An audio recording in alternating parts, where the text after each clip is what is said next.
너 부정행위했지? 누구 거 베꼈어? 교장실로 따라와. 독일 명문고 교실에서 한 교사가 조용한 아시아 소녀를 향해 손가락질하며 소리쳤습니다. 전학 온 지 불과 몇 주밖에 안 된 17세 한국 소녀.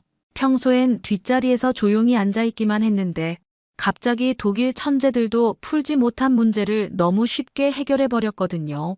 이상하다. 저 아이가 정말로 의심의 눈초리가 쏟아지기 시작했습니다. 하지만 이 소녀에게는 아무도 모르는 비밀이 있었어요. 그런데 여러분, 과연 누가 마지막에 웃게 될까요? 때로는 가장 조용한 사람이 가장 놀라운 이야기를 가지고 있습니다. 편견과 무시 속에서도 꿋꿋이 버텨온 한 소녀가 어떻게 모든 걸 뒤바꿔 놓는지 지금부터 그 충격적인 이야기를 들려드릴게요. 정말 예상치 못한 반전이 기다리고 있거든요. 1초밖에 걸리지 않는 구독과 좋아요 눌러주시면 이야기가 더 재미있으실 거예요. 그럼 지금부터 시작합니다. 10월의 차가운 바람이 SN 국제공과고등학교의 붉은 벽돌 건물 사이로 불어왔습니다. 이유빈은 낡은 배낭을 어깨에 메고 교문 앞에 서서 깊게 숨을 들이쉬었어요. 한국에서 독일까지의 긴 여행이 끝나고 이제 새로운 시작이 기다리고 있었죠. 복도를 걸으며 유빈은 주변 학생들의 시선을 느꼈습니다. 키가 작고 조용한 동양인 소녀에게 호기심 어린 눈빛들이 쏟아졌어요. 독일어로 속삭이는 소리들이 귀에 들려왔지만 유빈은 모른 척하며 교실을 찾아갔습니다. 안녕하세요. 저는 이유빈입니다. 교실 문을 열고 들어서자 20여 명의 학생들이 일제히 유빈을 바라봤어요. 담임 선생님이 반갑게 맞이하며 자리를 안내해 주었습니다. 맨 뒤 창가 자리에 앉은 유빈은 가방에서 낡은 노트북을 꺼내 조용히 책상 위에 올려놓았죠. 첫 수업은 인공지능 윤리학이었습니다. 헨릭 브루너 선생님이 교실에 들어서며 날카로운 눈빛으로 학생들을 훑어봤어요. 군인 출신다운 꼿꼿한 자세와 엄격한 표정이 교실 분위기를 순식간에 긴장시켰습니다. 오늘은 새로운 학생이 왔군요. 헨릭이 유빈을 향해 고개를 돌렸어요. 한국에서 왔다고 들었는데 맞나요? 네, 맞습니다. 한국에서? 헨릭의 입꼬리가 살짝 올라갔습니다. 기술은 괜찮고 한국 사람은 독일에서 기술도 윤리도 다 배워야 할 거예요. 교실이 조용해졌어요. 몇몇 학생들이 킬킬거리며 웃었고 앞자리에 앉은 금발의 소녀가 뒤돌아보며 유빈을 흘끔 쳐다봤습니다. 그 소녀가 바로 아만다 크로이츠였죠. 독일 대기업 보쉬 최고 기술 책임자의 딸이자 SN고의 수석이었어요. 유빈은 아무 말도 하지 않고 고개만 살짝 끄덕였습니다. 하지만 그 순간 손가락이 무의식적으로 노트북 키보드 위를 움직였어요. 마치 코드를 타이핑하듯 자연스러운 동작이었죠. 자, 그럼 오늘 수업을 시작해 볼까요? 헨릭이 칠판에 복잡한 다이어그램을 그리기 시작했습니다. 인공지능의 윤리적 판단 기준에 대해 논의해 보겠어요. 수업이 진행되는 동안 유빈은 조용히 앉아 있었지만 그 눈빛은 칠판의 모든 내용을 빠짐없이 흡수하고 있었습니다. 가끔씩 노트에 뭔가를 적어 내려갔지만 대부분의 시간은 그저 듣고 관찰하는 데 집중했어요. 아만다가 손을 들고 질문했습니다. 선생님, 인공지능이 자율적으로 판단할 때 인간의 가치관을 어떻게 학습시킬 수 있을까요? 좋은 질문이네요, 아만다. 헨릭이 만족스럽게 고개를 끄덕였어요. 이것이 바로 독일 기술력의 핵심입니다. 정밀함과 윤리성을 동시에 추구하는 것이죠. 그때 유빈의 시선이 칠판 한쪽 구석에 그려진 알고리즘 구조도에 머물렀습니다. 그 구조에는 명백한 논리적 오류가 있었어요. 하지만 유빈은 여전히 침묵을 지켰습니다. 수업이 끝나갈 무렵 헨릭이 다시 한번 유빈을 바라봤어요. 이유빈 학생, 한국에서는 이런 수업을 들어본 적이 있나요? 모든 시선이 유빈에게 집중됐습니다. 교실은 조용해졌고 아만다까지도 호기심 어린 표정으로 유빈을 지켜봤어요. 유빈은 잠시 망설이다가 작은 목소리로 대답했습니다. 조금은 알고 있습니다. 그 짧은 대답 속에는 유빈이 감추고 있는 수많은 이야기들이 담겨 있었죠. 수업이 끝나고 유빈은 복도를 걸으며 과거를 떠올렸습니다. 불과 몇 달 전까지만 해도 한국에서는 완전히 다른 삶을 살고 있었죠. 정보통신부 장관이 직접 초청한 청소년 인공지능 세미나에서 발표를 했고 국내 최대 기술 박람회에서 자신이 개발한 딥러닝 알고리즘을 시연했었어요. 그때의 기억이 선명했습니다. 수백 명의 어른들 앞에서 당당히 서서 자신의 연구 결과를 설명하던 순간 박수 소리와 함께 쏟아지던 플래시 세례, 그리고 그 다음 날부터 시작된 끝없는 언론의 관심이요. 천재 소녀, 한국의 미래, IQ 160의 신동 같은 수식어들이 따라다니며 평범한 일상은 사라져버렸죠. 유비는 학교 도서관으로 향했습니다. 조용한 곳에서 혼자만의 시간을 갖고 싶었어요. 도서관 한쪽 구석 자리에 앉아 노트북을 열자 화면에는 독일어로 된 인공지능 관련 논문들이 즐겨찾기로 저장되어 있었습니다. 유비는 이미 독일에 오기 전부터 이곳의 교육과정과 최신 연구 동향을 모두 파악하고 있었죠. 너 새로운 아시아 학생이지? 갑자기 들린 목소리에 유빈이 고개를 들었어요. 아만다가 몇 명의 친구들과 함께 서 있었습니다. 아만다의 파란 눈빛에는 호기심과 함께 약간의 경계심이 섞여 있었죠. 네, 맞습니다. 독일어 잘하네. 어디서 배웠어? 아만다의 친구 중 한 명이 물었어요. 혼자 공부했습니다. 유빈의 대답은 여전히 짧았어요. 아만다가 유빈의 노트북 화면을 흘끔 보더니 눈을 크게 떴습니다. 화면에는 고급 머신러닝 알고리즘에 관한 독일어 논문이 떠 있었고 여백에는 복잡한 수식들이 손글씨로 빼곡히 적혀 있었거든요. 이거 미넨 공대 박사과정 논문 아니야? 아만다가 놀란 표정으로 물었습니다. 유빈은 재빨리 노트북을 닫았어요. 그냥 읽어보는 거예요. 그 순간 아만다의 표정이 미묘하게 변했습니다. 처음엔 단순한 호기심이었지만 이제는 뭔가 의심스럽다는 듯한 시선이었죠. 독일 최고의 공과대학 논문을 읽고 있는 17살 아시아 소녀가 평범할 리 없다는 걸 직감한 거예요. 그럼 헨릭 선생님 수업은 어땠어? 좀 어렵지 않았나? 아만다가 탐색하듯 물었습니다. 유빈은 잠시 망설였어요. 사실 헨릭의 수업 내용은 유빈이 이미 2년 전에 마스터한 기초 수준이었습니다. 칠판에 그려진 알고리즘 구조도의 오류도 금방 발견했고 더 효율적인 해결책도 머릿속에 그려져 있었죠. 하지만 그런 이야기를 할 수는 없었어요. 괜찮았습니다. 유빈이 조심스럽게 대답했어요. 아만다가 친구들과 눈빛을 주고받더니 다시 말했습니다. 우리 반에서는 내가 수석이야. 지금까지 헨릭 선생님 수업에서 가장 높은 점수를 받고 있거든. 궁금한 게 있으면 언제든 물어봐. 그 말에는 은근한 우월감과 경고가 섞여 있었어요. 아만다는 자신의 위치를 분명히 하고 싶어 했고 동시에 유빈이 어느 정도 수준인지 확인하려 했습니다. 유빈은 고개를 끄덕이며 미소를 지었어요. 고맙습니다. 아만다 일행이 떠나고 나자 유빈은 다시 노트북을 열었습니다. 화면에는 한국에서 작성했던 연구 노트가 열려 있었어요. 그 안에는 정부 세미나에서 발표했던 내용들, 언론에 공개되지 않은 핵심 알고리즘들, 그리고 아버지와 함께 연구한 미공개 프로젝트들이 정리되어 있었죠. 유빈은 깊게 한숨을 쉬었습니다. 한국에서는 너무 많은 관심이 부담스러웠고 독일에서는 무시당하고 있었어요.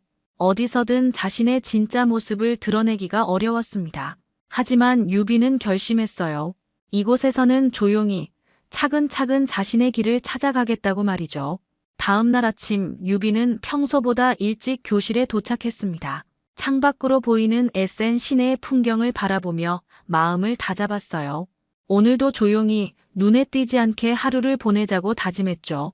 하지만 계획은 헨릭이 교실에 들어서는 순간 틀어졌습니다.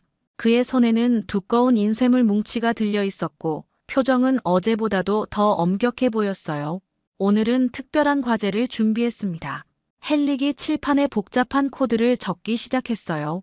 실제 자율주행 시스템에서 사용되는 윤리적 판단 알고리즘입니다. 이 코드를 분석하고 어떤 상황에서 어떤 결정을 내리는지 설명해 보세요. 학생들 사이에서 작은 한숨 소리가 들렸습니다. 칠판에 적힌 코드는 수십 줄에 걸쳐 복잡하게 얽혀 있었고 주석도 거의 없어서 이해하기가 쉽지 않았어요.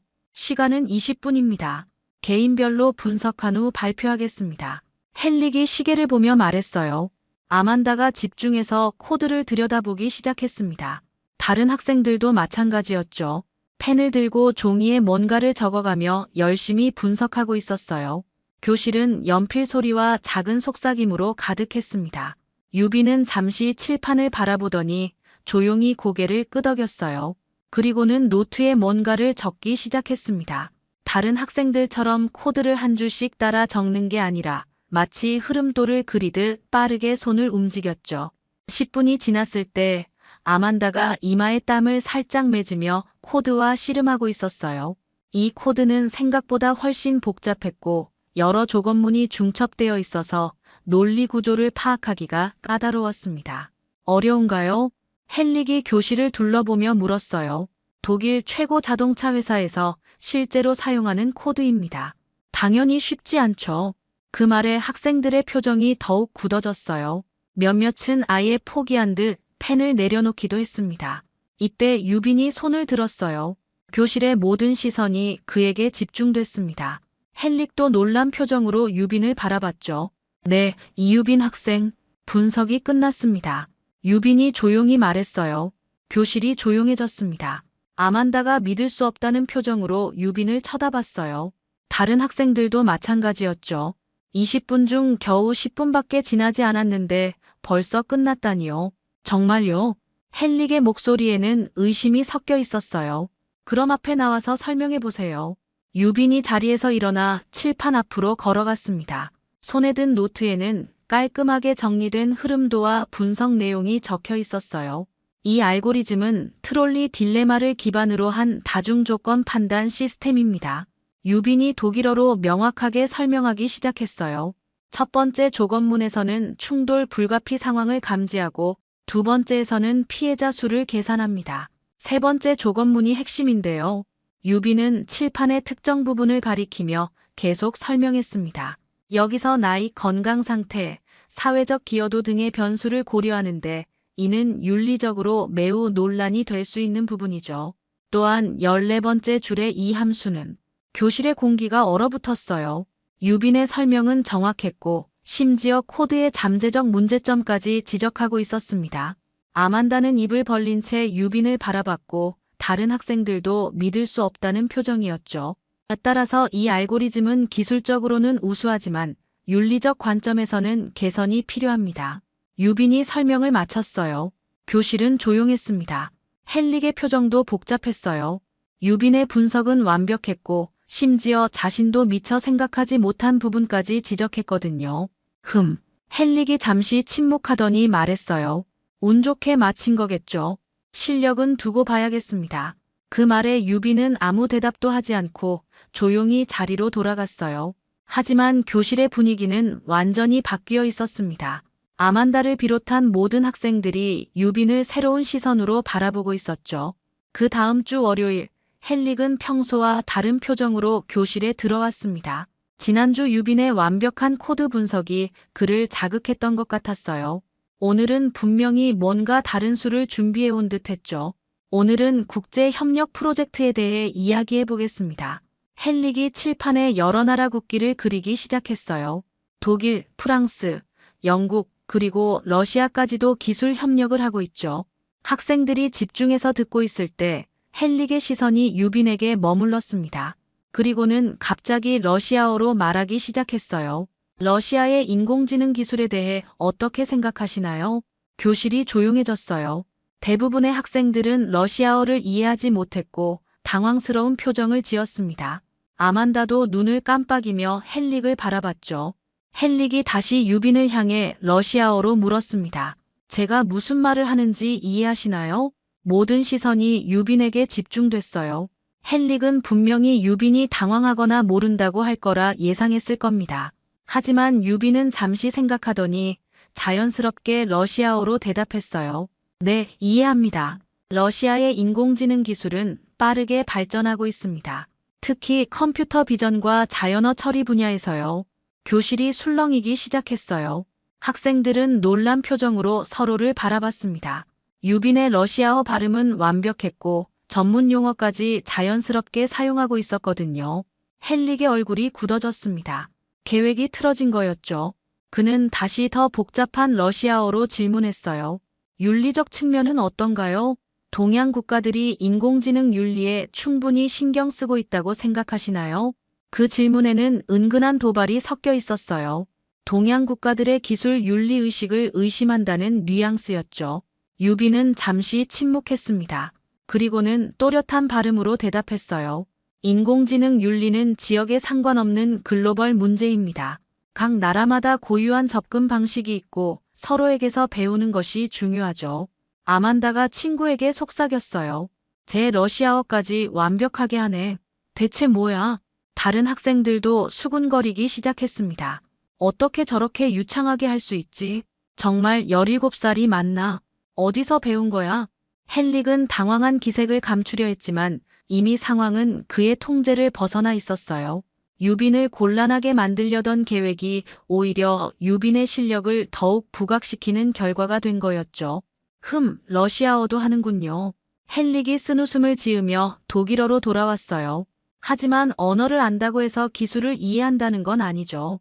유빈은 조용히 고개를 끄덕였습니다. 맞습니다. 언어는 도구일 뿐이에요.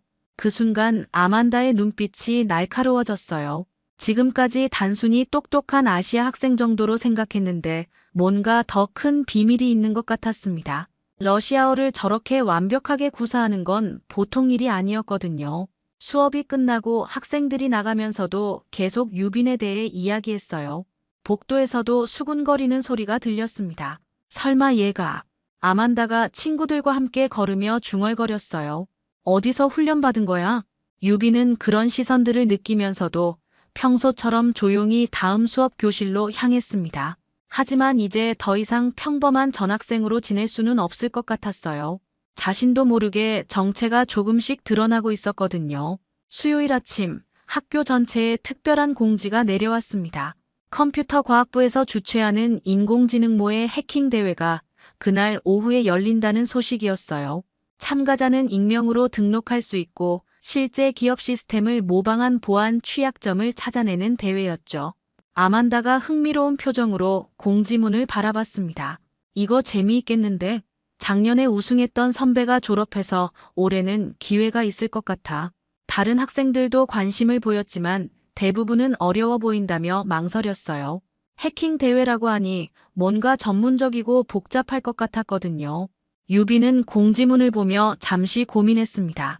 한국에서는 이런 대회에 여러 번 참가했었고 대부분 좋은 성과를 거뒀었어요. 하지만 지금은 조용히 지내려고 했던 계획이 있었죠. 그런데 마음 한구석에서는 오랜만에 제대로 된 도전을 해보고 싶다는 생각이 들었습니다. 오후 4시 컴퓨터실에는 20여 명의 학생들이 모였어요. 대부분 고학년이었고 아만다도 당연히 참가했습니다. 유비는 뒤쪽 구석 자리에 앉아 조용히 컴퓨터를 켰어요. 대회 규칙은 간단했습니다. 가상의 기업 네트워크에 침투해서 숨겨진 파일을 찾아내고 보안 취약점을 문서화하는 것이었죠. 시간은 2시간. 참가자들은 익명의 코드명을 사용했습니다. 유비는 잠시 망설이다가 YB17이라는 코드명을 입력했어요. 자신의 이니셜과 나이를 조합한 간단한 이름이었습니다. 대회가 시작되자 컴퓨터실은 키보드 소리로 가득 찼어요. 학생들이 집중해서 코드를 입력하고 시스템을 분석하기 시작했습니다. 아만다도 진지한 표정으로 화면을 바라보며 이것저것 시도해보고 있었죠. 유비는 처음 10분 동안 시스템 구조를 파악하는 데 집중했습니다. 네트워크 토폴로지를 분석하고 각 서버의 역할을 이해하려 했어요. 다른 학생들이 바로 해킹을 시도하는 것과 달리 유비는 전체적인 그림을 먼저 그려보고 있었습니다.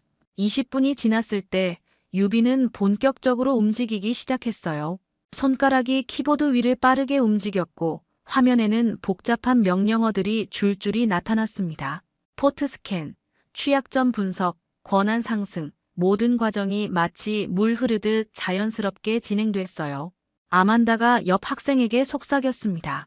첫 번째 방화벽 뚫기도 이렇게 어려운데 대체 누가 벌써 3번째 서버까지 들어간 거야? 화면 앞쪽에 설치된 스코어보드에는 실시간으로 각 참가자의 진행 상황이 표시되고 있었어요. YB17이라는 코드명이 압도적인 점수로 1위를 차지하고 있었습니다. 2위와의 격차도 상당했죠. 저 YB17이 누구야? 한 학생이 궁금해하며 물었어요. 모르겠어. 익명이라서. 다른 학생이 대답했습니다. 유빈은 아무 표정 변화 없이 계속 작업을 진행했어요. 이미 핵심 서버에 접근했고 마지막 보안 계층을 분석하고 있었습니다. 이 정도면 충분히 1위를 유지할 수 있을 것 같았죠. 1시간 반이 지났을 때 아만다는 겨우 두 번째 서버에 도달했어요. 다른 대부분의 학생들은 아직 첫 번째 단계에서 고전하고 있었습니다. 그런데 YB17은 이미 모든 숨겨진 파일을 찾아내고 상세한 보안 분석 보고서까지 작성하고 있었어요. 말도 안 돼. 아만다가 중얼거렸습니다. 저 사람 정체가 뭐야? 전문 해커인가? 대회 종료 10분 전 YB17의 점수는 2위와 2배 이상 차이가 났습니다. 더 놀라운 건 마지막에 제출한 보고서였어요. 시스템의 취약점을 분석할 뿐만 아니라 보안 개선 방안까지 상세히 제시한 전문가 수준의 문서였거든요. 대회가 끝나고 결과가 발표됐습니다. 우승자는 YB17입니다. 정말 놀라운 실력이었네요. 혹시 정체를 밝혀주실 수 있나요? 하지만 YB17은 익명을 유지했습니다. 유빈은 조용히 컴퓨터를 끄고 가방을 챙겼어요. 아무도 자신이 YB17이라는 걸 눈치채지 못한 것 같았습니다. 하지만 아만다의 눈빛은 달랐어요. 그는 유빈이 나가는 모습을 유심히 지켜보고 있었습니다. 다음 날 아침, 아만다는 일찍 학교에 와서 컴퓨터실을 찾았습니다. 어젯밤 내내 YB17의 정체가 궁금해서 잠을 이루지 못했거든요. 대회 시스템에 남은 로그를 분석해보고 싶었어요. 컴퓨터실 담당 선생님의 허락을 받고 어제 사용된 컴퓨터들을 하나씩 확인해봤습니다. 대부분은 흔적이 깨끗이 지워져 있었지만 몇 대에서는 임시 파일이나 브라우저 히스토리가 남아있었어요. 이상하네. 아만다가 중얼거렸습니다. 뒤쪽 구석 컴퓨터에서 흥미로운 흔적을 발견했거든요. 시스템 로그를 보니 YB17이 사용했던 바로 그 컴퓨터였는데 키보드 사용 패턴이 매우 독특했어요. 일반적인 해커들과는 다른 방식으로 명령어를 입력하고 있었습니다. 그때 교실 문이 열리며 유빈이 들어왔어요. 평소처럼 조용히 자리에 앉아 노트북을 꺼내는 모습이었죠. 아만다는 유빈을 유심히 관찰했습니다. 그리고 뭔가 이상한 점을 발견했어요. 유빈이 노트북 키보드를 두드리는 방식이 어제 컴퓨터실에서 본 YB17의 패턴과 똑같았던 거예요. 특히 엔터키를 누르는 습관이나 마우스를 거의 사용하지 않는 점까지 일치했습니다. 아만다의 심장이 빨라졌어요. 정말 설마 유빈이 YB17인 건 아닐까요?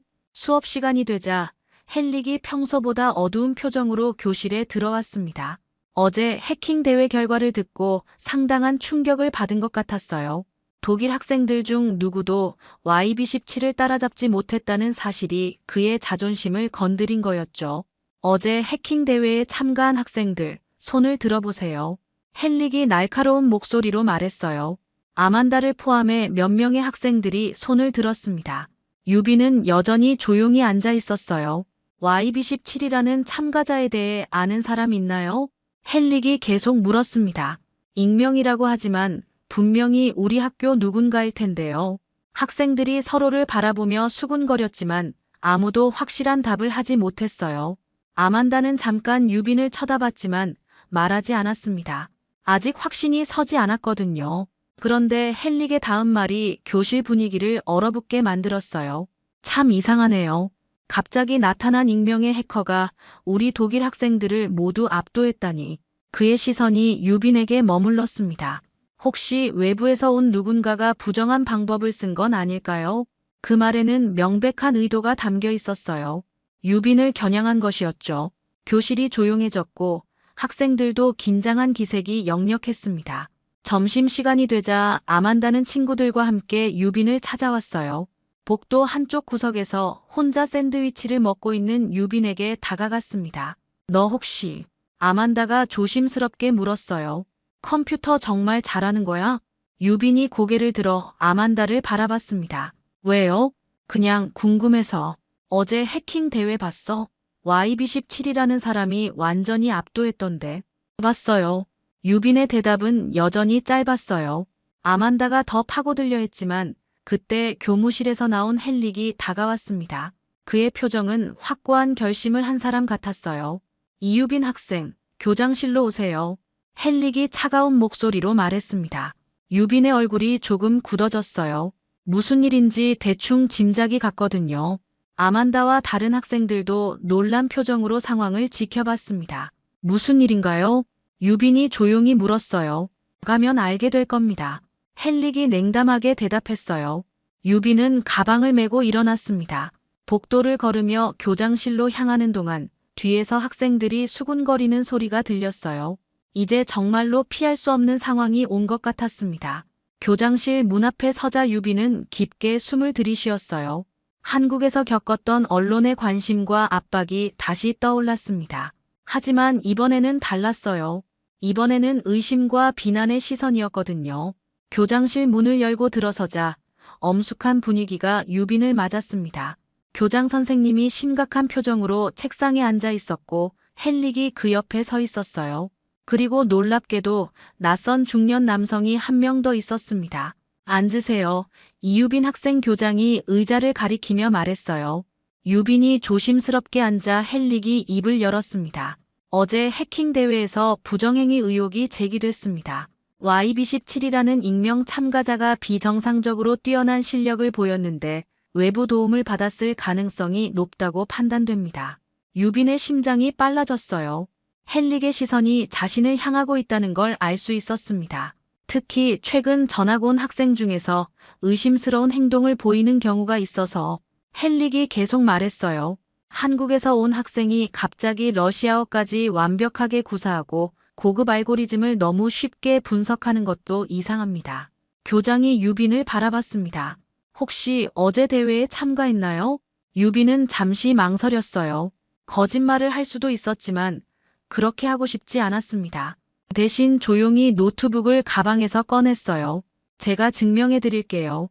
유빈이 차분하게 말했습니다. 노트북을 켜고 빠르게 키보드를 두드리기 시작했어요.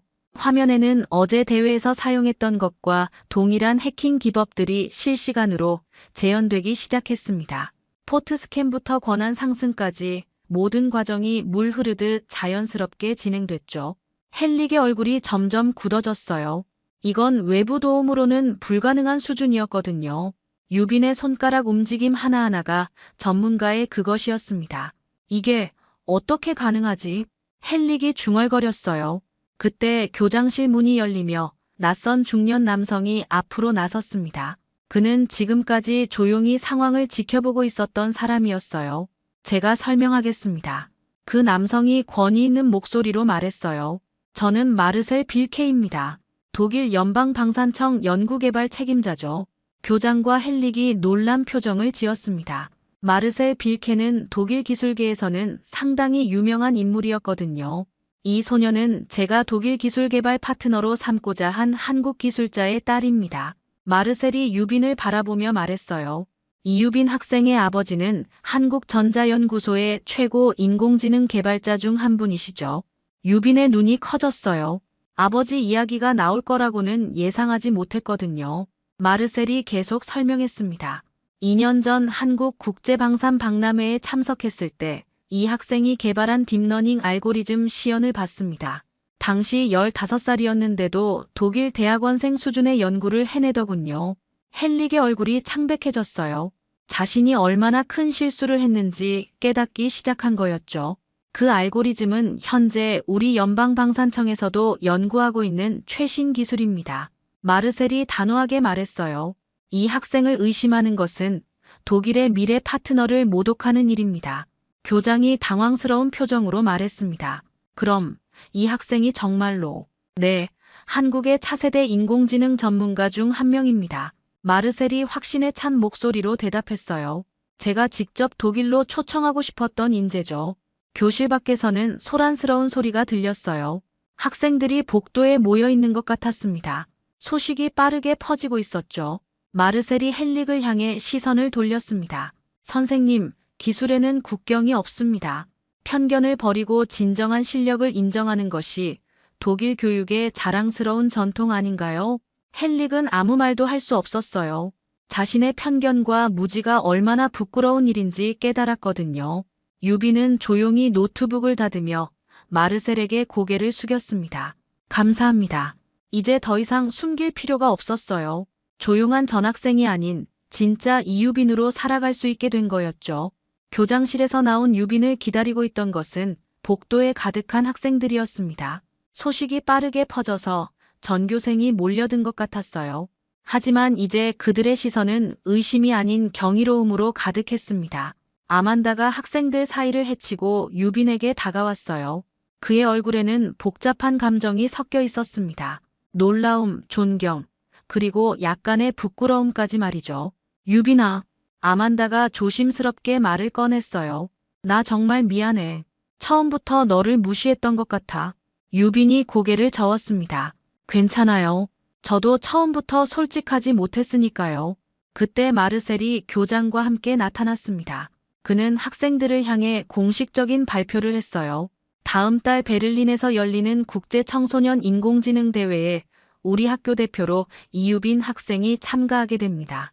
마르셀의 목소리가 복도에 울려 퍼졌어요. 독일과 한국의 기술 협력을 상징하는 의미 있는 참가가 될 것입니다. 학생들 사이에서 박수가 터져 나왔습니다. 며칠 전까지만 해도 조용한 전학생이었던 유빈이 이제는 학교의 자랑이 된 거였죠. 수업이 재개됐을 때 교실 분위기는 완전히 달라져 있었어요. 헨릭은 유빈에게 정중하게 사과했고 다른 학생들도 호기심 어린 시선으로 유빈을 바라봤습니다. 하지만 이제는 무시하거나 의심하는 눈빛이 아니었어요. 유빈아, 러시아어는 언제 배운 거야? 한 학생이 궁금해하며 물었어요. 혼자 공부했어요. 기술 문서 읽으려고 시작했는데 재미있더라고요. 유빈이 자연스럽게 대답했습니다. 이제 더 이상 짧은 대답으로 상황을 모면할 필요가 없었어요. 진짜 자신의 모습을 보여줄 수 있게 된 거였죠. 점심시간에 아만다가 유빈에게 다가와 앉았습니다. 솔직히 말하면 처음엔 내가 위협적으로 느껴졌어. 내가 줄곧 1등을 해왔는데 갑자기 나타난 너 때문에 위치가 흔들릴까봐. 유빈이 아만다를 바라봤어요. 경쟁자로 생각하세요? 아니야. 아만다가 미소를 지으며 말했어요. 이젠 내가 내 경쟁자이자 멘토야. 너한테 배우고 싶어. 그 말에 유빈도 처음으로 환한 미소를 지었습니다. 한국에서는 언론의 관심 때문에 진정한 친구를 사귀기 어려웠는데 여기서는 다를 것 같았어요. 오후 수업에서 컴퓨터 과학 선생님이 특별한 제안을 했습니다. 이유빈 학생, 다른 학생들을 위해 특별 강의를 해줄 수 있을까요? 인공지능 윤리와 보안에 대해서 말이에요. 유빈이 고개를 끄덕였어요. 물론이죠. 칠판 앞에 선 유빈은 더 이상 조용한 뒷자리의 학생이 아니었습니다. 자신감 있는 목소리로 복잡한 개념들을 쉽게 설명하기 시작했어요. 학생들은 모두 집중해서 들었고 질문도 활발하게 나왔습니다. 기술은 도구일 뿐이에요. 유빈이 설명했습니다. 중요한 건 그 도구를 어떻게 사용하느냐죠. 독일의 정밀함과 한국의 창의성이 만나면 더 좋은 결과를 만들 수 있을 거예요. 수업이 끝나고 학교를 나서는 길에 유빈은 잠시 뒤돌아봤습니다. SN 국제공과고의 붉은 벽돌 건물이 석양에 물들어 있었어요. 이제 이곳은 더 이상 낯선 곳이 아니었습니다. 조용한 건 내가 무언가를 감추기 위해서가 아니라 모든 걸 지켜보고 있었기 때문이야. 유빈이 혼자 중얼거렸어요.